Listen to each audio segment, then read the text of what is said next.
Welcome, people of planet Earth and all planets beyond. Thank you guys so much for watching. My name is Josh, and welcome to Heat Check. This is our weekly or bi-weekly look at the top 10 highest selling vintage Levi's over the last 2 weeks. So let's get into it.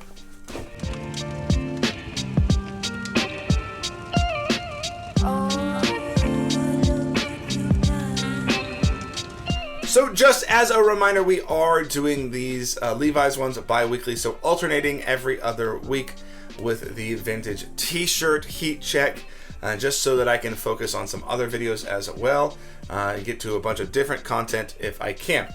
This week has been fantastic. There's a lot of really cool sales on the Levi's list this week, since we have 2 weeks worth of sales. So there's a lot of high dollar stuff and some pretty rare stuff too that I think you'll be really interested in. So let's go ahead and dig and dive into this list and see what sold over the last 2 weeks. Kicking us off at number 10, we have these Levi's 501 Big E Selvage Denim Jeans. You see here is the measurement that was originally the jeans, and here are the current shrunk measurements. Let's go down and let's take a look at these jeans. Plenty of wear. The patch has plenty of wear. We've got a centered belt loop there. Looks really good though. Definitely has some wear, that's for sure. But it's still, I think it's a beautiful pair of jeans. You can see the selvage down there. We see the button fly as we would expect. There's some. These are really cool. I like these pictures for the most part. I definitely get a vibe from them. There's our measurements. This one is a pretty nice pair of jeans. I mean, obviously not a perfect pair of jeans, but like in my opinion, a perfectly wearable pair of jeans. And the buyer thought so too. They paid $1,000 for this pair of Levi's 501s. Next up, we have a Levi's Type 3 Big E denim jacket in a size 48. This one is one of the earlier ones. You can see here's the Big E, not just from the Big E, but we have the 557 lot number, which was a 60s edition of the jacket. One of the earlier and earliest versions, typically a little bit shorter than other later versions. But this was a great specimen when it comes to this. The 557 Type 3. And what's so nice about this is that it has the patch. A lot of times these things don't have the patch, and that is sad. And the size is a really good size. A 48, especially when you're trying to get a little bit more length out of it, is really nice. And people certainly were after this thing. It sold for $1,062 with 20 bids plus shipping. Not far, coming not far from where I'm from. And beautiful jacket here for sure. So next up, price-wise, it takes a big jump. We have this 1950s Levi's 501Z. So we expect this to have a zipper, selvage, and it has a leather patch. And I caught this back picture, and it struck me because I was like, what is that black thing on the back? And you look at it, it's the leather patch. Look how shrunk it has become.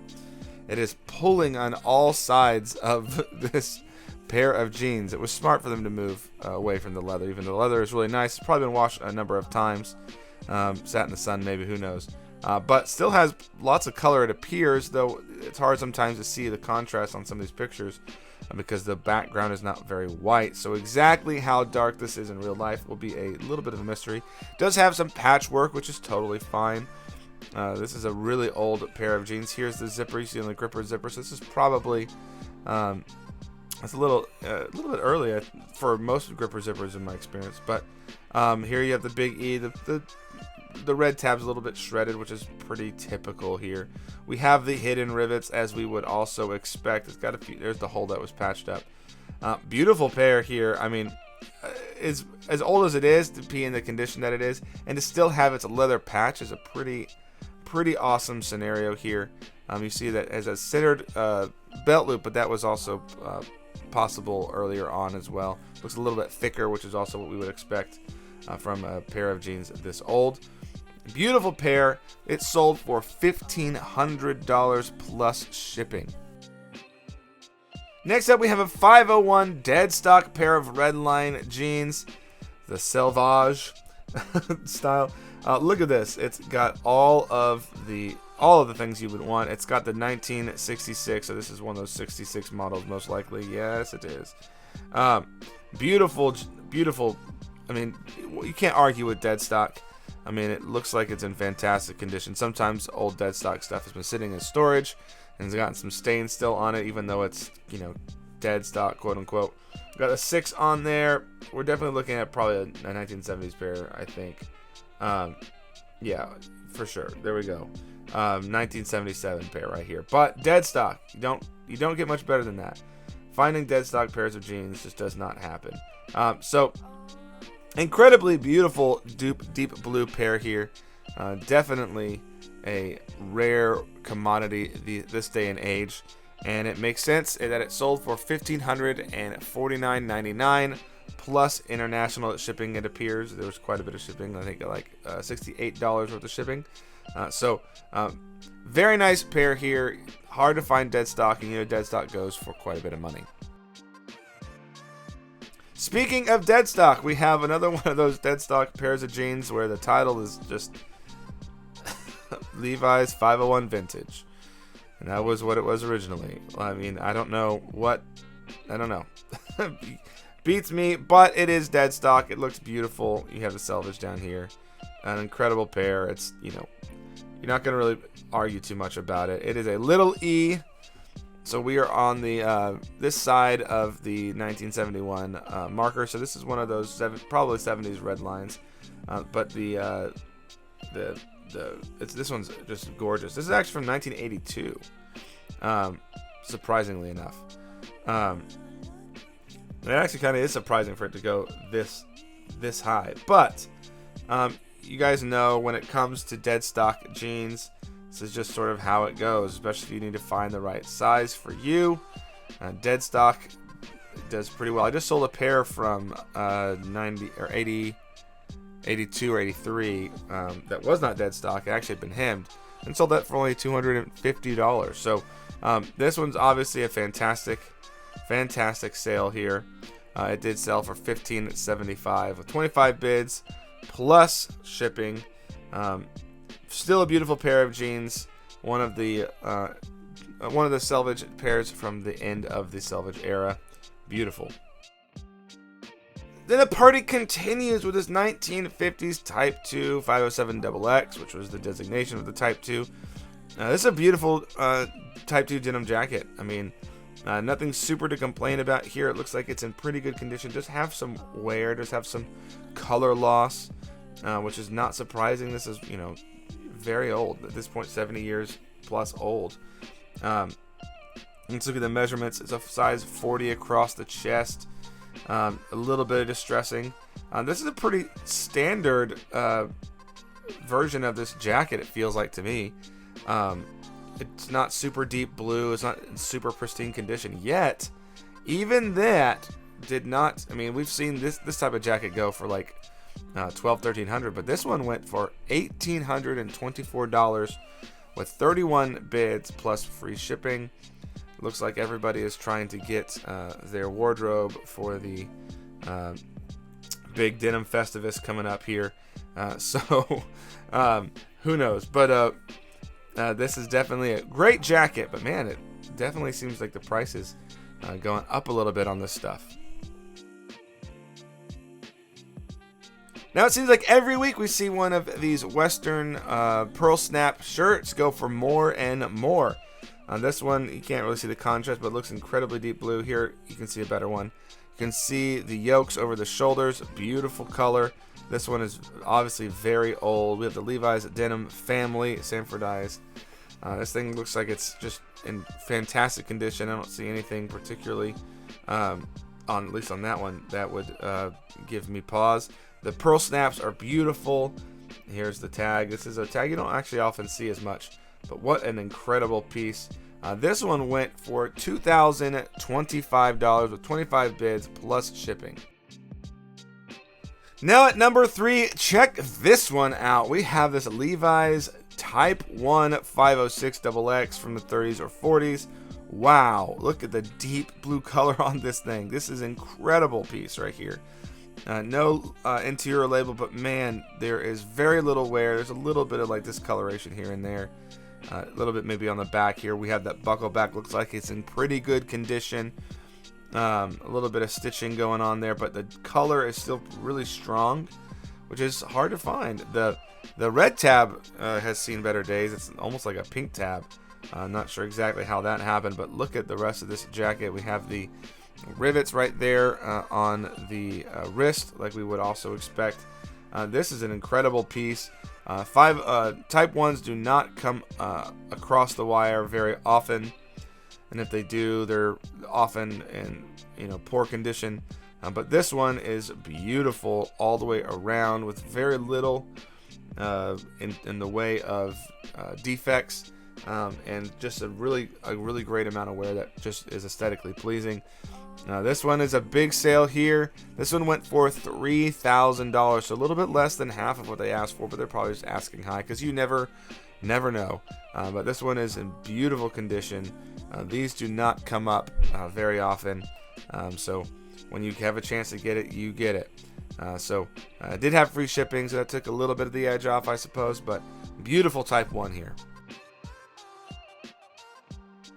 At number 2, we have this incredible specimen of a piece. I have said in the past that, this Type 2 denim jacket, that Type 2 denim jacket is the best I've ever seen. This is officially the best I've ever seen on this list. 1950s, it appears to have a leather patch, which would definitely put it on the earlier side of 50s, but yeah, I'm pretty sure that's a leather patch. It looks like it's in with the texture and all. So this is definitely really hard to come by. Very small size, if that's correct, 34. Very small size, but look at the color on this jacket, everybody. This is just this is near dead stock. It's obviously been worn some, but very little. So what a beautiful piece here. Everything here about this jacket is in such great condition. We see the selvage here on the inside. It's got sort of a yellow thread that runs through it. It's obviously the different selvage that they've used throughout the years. Otherwise, just an incredible piece. Yeah, look at that. 34 is an interesting size because I don't recall ever seeing that size. And you can tell here that they actually have a. It looks like they're using the patch is pretty much very similar to or it's almost exactly the patch that you would see on one of the pair of jeans from that era, except they left out the length on this and just gave you the chest width. And that is a small chest width, but even so, still one of the most gorgeous Type 2 denim jackets we've seen on this list. Definitely deserving of the second spot here. Did sell after 90 bids for $3,450 with free shipping, coming out of New Mexico, probably where this was originally from, even potentially. So beautiful, incredible jacket at number 2. Now, before we get to number 1, I do want to mention that if you want to support the channel and help us do videos and more videos like this, you can join memberships below and get perks and access to exclusive content only for members. You can also check out the link down there. Is a Prime Lister is a service that I use to cross-post all my listings across multiple platforms, and it's worked fantastically well for me. Maybe it will for you. So check those out if you want to support the channel and help yourself out too if you want to use a Prime Lister. Otherwise, let's go ahead and get to number 1 this week. All right, at number 1, this one's going to be interesting because you're going to see this kind of weird discrepancy, and I'm going to try to describe what happened here. We have this beautiful Type 2 blanket lined denim jacket, which is obviously very rare. The label is gone, but you do have a tag probably about the contents of the lining right up there above where the label would be. This is another beautiful specimen of a jacket. You don't see them like this deep that often. Maybe you do on the top 10, but the average Type 2 is not going to look this good. Beautiful jacket here. Definitely interesting that we have a couple Type 2s now have beaten a Type 1, especially such a good looking Type 1. It looks like a little bit of wear maybe here on the arms, but this one did not sell for the winning bid of $1,900. That is not how this went down. This actually sold for $3,500 plus shipping. And the way this likely worked was that they put it up as an auction or best offer, and someone decided to just go ahead and take care of business and make an offer of $3,500. There may have been a bid on there, but as soon as that guy made the offer and it was accepted, the bidding ended, and that's why this one ended the way it ended. And it looks kind of funky here, being that the winning bid was $1,900, which is not correct. It was not the winning bid. That was probably the starting bid, to be honest. Anyway, beautiful jacket. Definitely deserving of the top spot, though I might have given the previous number 2 the top spot, just because I think that it's listed a little bit better, but also having the label is such a cool and awesome piece of the history there. So super awesome jacket here at number 1. So those jackets really hitting strong this week. I do think that number 2 should have been number 1. It only missed it by a few dollars. And that is the way the cookie crumbles, as they say. So it doesn't quite matter. If you're 2 or 1, you're still getting sold pretty well and pretty high, and you're probably a pretty rare piece. And in the case of that number 2 Type 2 denim jacket, such an incredible piece that it's hard to see that going to be, finding one like that on the list again, but you never know. I say that every time, and we seem to one-up ourselves every few weeks or so. So thank you guys so much for watching. Please remember to like, comment, subscribe. We'll see you guys on the next one. Peace.